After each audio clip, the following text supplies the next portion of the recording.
नीतीचं युद्ध आहे. हनुमानजीने विचार केला, हा किती बाण सोडतो, काय काय करतो, पण हनुमंतरायाचे कार्य बुद्धिमत्ता वरिष्ठ आहे.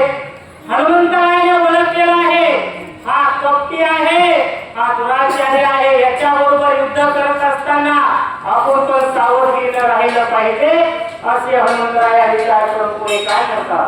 ओ कंपने चे दिलाशाल द्रुमा ककीची व्रत गेले कर्मा तेने हनुम्यासी विस्मय परमा दृढ विक्रम कंपना. सांगितलं राक्षस हा असणारा एकदम कपटी जरी असला तरी हनुमंतरायाचं जे काय हनुमंतरायाने जो वृक्ष टाकला होता, त्या वृक्ष जो टाकलेला आहे त्या राक्षसाने त्याचं खंडन केलं. हनुमंतरायाने विचार केला, आता आपण जास्त काही आणि असावध राहिला नाही पाहिजे. हा वीर बलवान आहे, याच्याबरोबर युद्ध कोणत्या रूपाने करायचं. घाई मालावया कंपना गिरी शिखरा घेऊन जाना हनुमान धावला आपणा शिखरे प्राण घ्यावया.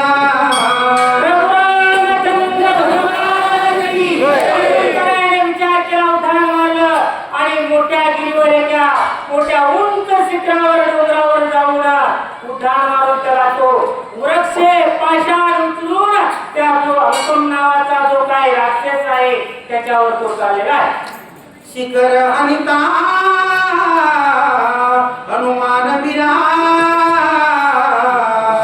लघु लागवे विंगोनिशरा शतदाचे दिले शिखर बळे दुर्धर कंपना. साहित्य महाराज कंपन नावाचा राक्षस ही बहुत दुर्धर आहे. हनुमंताने एवढा मोठा डोंगर उचलून टाकला, परंतु त्याने एका बाणाने पिष्ट केला. अशा प्रकारचे युद्ध सुरू आहे. कंपन्याचे गीता शिखया रीती जय जयकारा बळवानिती ऋषीश्वरा स्वर्गी सुरवर वानिती. काय सांगावं, देवाने का कामच ठेवतो महाराज. विजय झाला, कुणाचा विजय, देवाचं कामच. एक तर विमानानं बसायचं, फिरायचं आणि विजय वरूनच फुलं टाकायचे, वरूनच स्वागत करायचं. देवाचं काम हे मला वाटतं त्या राक्षसासारखं जरा थोडं कपटच होतं वाटायला लागले. पुन्हा यायचं नाही आणि पाठीमागून तकल बघत राहायचं. असा प्रकार आकाशातून देवाने फुलाचा वर्षावलं रे एकदम त्याचं स्वागत केलं. अरुण चंद्र बाणाच्या झराला शिखरचे दोन्ही पाडीती पुढा हनुमान विस्मित झाला गाडा निर्वाण निधडा कंपना.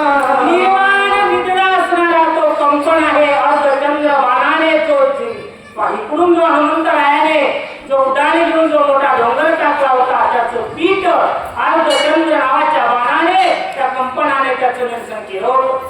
देखो या कंपनाची ख्याती बाण लागली शीघ्र गती राक्षसा मार्गती पुरुषार्थी याशी मारुती मारू पाहे.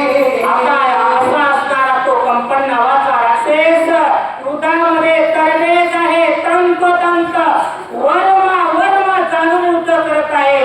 असावध नाही तो सावधगिरीने आहे आणि अशा रूपाने हनुमंतरायाने पण त्या कंपनाबरोबर युद्ध करण्यासाठी आणि तंतोतंत सावधगिरीने चालू आहे.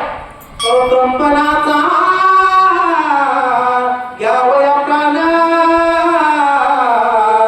वृक्ष उपटोली अश्वकर्ण हनुमान धावनी आपणा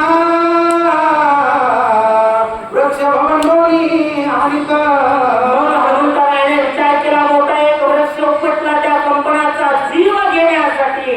मोठा एक झाड उपटलं आणि तो हनुमंतराया धावलेला आहे. अश्वकर्णाच्या घाती लघु लागवे हानी मारुती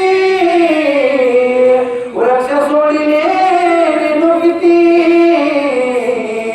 बळावया शिती कंपना वर्षे सोडले किती सांगितलं मला किती वर्षे सोडले हनुमंतरायाने एवढे झाडं टाकले मोठे मोठे वृक्ष उपटून त्या कंपनावर टाकले परंतु क्षण न लागता आणि त्याचा तो काय करायचा निरसन करायचा अशा प्रकारे हनुमंतरायाचं चालू आहे बाण लागवी कंपना चमत्कार शया विंगोना वृक्ष छेदिता अश्वकर्णा छेद्यानान द्रुमा आणि सांगितलं मला जेवढे हनुमंतरायाचे वर्षे येत होते जेवढे पाहिजे जे काय हनुमंतरायाने पाठवलं हे सगळं असणार त्या राक्षसाने त्याचं निरसन केलं त्यामध्ये तो राक्षस एकदम भरलेच आहे म्हणजे यांना आधी नसं त्यांचं दुकान